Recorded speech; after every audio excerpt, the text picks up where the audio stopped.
Today, you know, they talk about influencers. These are influencers, and they're friends of mine. Jack Posobiec. Where's Jack? Jack, who's done a great job. All right, Jack Posobiec, we are back live here, Human Events Daily, the leftist political violence panel. We know that the Tyler Robinson hearing is ongoing, and we're going to cut to that as soon as we get a summary of information. We'll have a correspondent on, or I'll break in myself when we do have something that we can report from there. Folks, this Christmas, give the gift of food security with an amazing deal from our friends at My Patriot Supply. It's called the Buy One, Gift Two Christmas Special. And all you guys got to do is check it out all month long. When you buy an emergency food kit, you'll get 2 more food kits free to give as gifts. Sweetheart, how many of these are we going to be giving out to people? Quite a few. Quite a few, because that's right, you will get a free 4-week emergency food supply for yourself, and they throw in 2 one-week food kits absolutely free. So the 1-week kit makes a perfect gift for anyone on your list who's into preparedness, or maybe someone who needs, like a little nudge, right? A little nudge, right? That works. A little nuts. It's not as big as the full month kit. It's a 1-week kit. Small. It's a little bit small. It's almost a stocking stuffer, if you will. These days, it makes sense to have some food stored away for emergencies. And with this buy one, give 2 Christmas deal, you're not only getting yourself prepared, you're also getting unique and meaningful Christmas gifts for your friends or family, and they're free. So head over to mypatriotsupply.com/Jack and grab yours today. This offer is only around for the holiday season, so go to mypatriotsupply.com/Jack right now. That's mypatriotsupply.com/Jack. And sweetheart, you still remember getting to visit that My Patriot Supply facility, don't you? That was actually the time in Utah.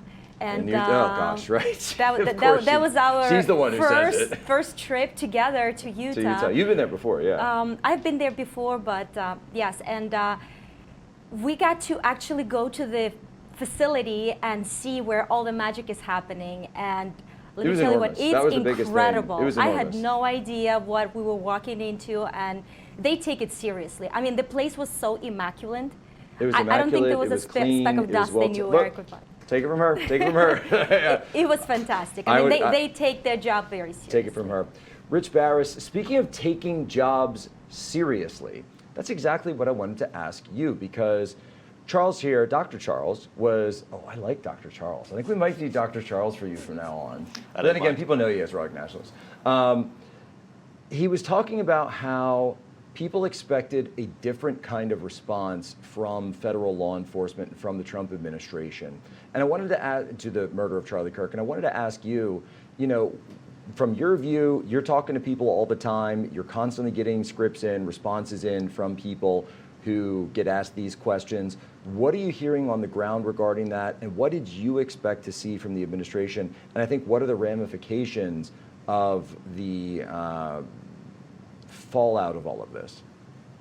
Yeah, I was nodding along with Charles in agreement, listening to what he was saying. And I think it's fair to say that we all expected the Trump administration to have a more robust response, Jack. I mean, it's not like we don't know who these groups are that promote left-wing violence on campuses and everywhere else. And that didn't happen. I mean, this is, and just the opening of your show, you hear the president saying, we have these influencers, they're friends of mine, right? Well, that's right, Mr. President. He was a friend of yours. This was a personal friend to the vice president of the United States, and nothing has been done. So it left this huge void.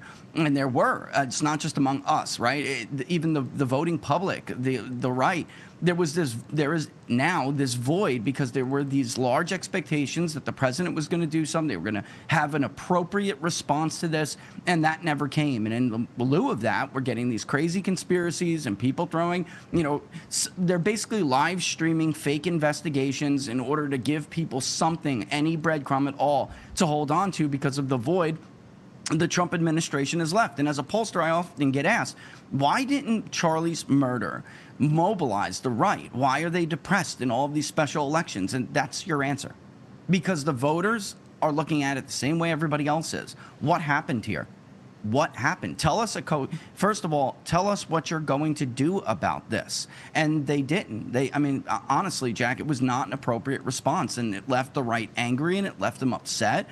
and it left them feeling defenseless. You brought up Elon in the last. I know several other people who say the same thing. The president, I was happy. He just did a rally recently. He just did his first rally. The guy hasn't left the White House since, since that happened, basically.